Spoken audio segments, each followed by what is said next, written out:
Disinilah aku hidup, di tanah yang subur, semerbah surga yang indah.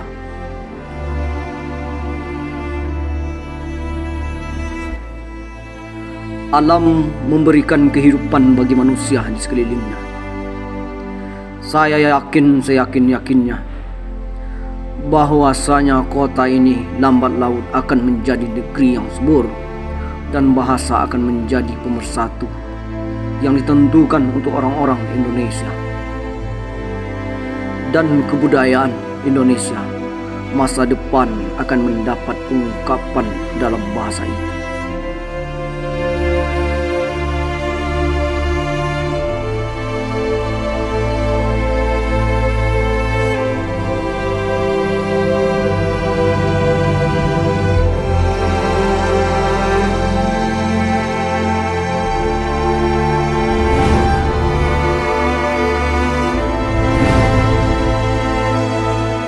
Disinilah aku dibesarkan, di tengah-tengah keselarasan, di tempat adat dan agama, di mana kearifan menjadi hal yang utama.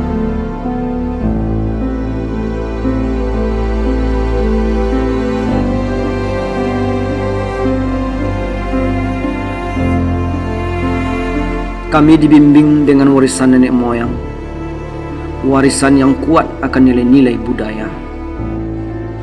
Di sini kami dididik hidup dengan saling menguatkan dan memahami pentingnya kebersamaan.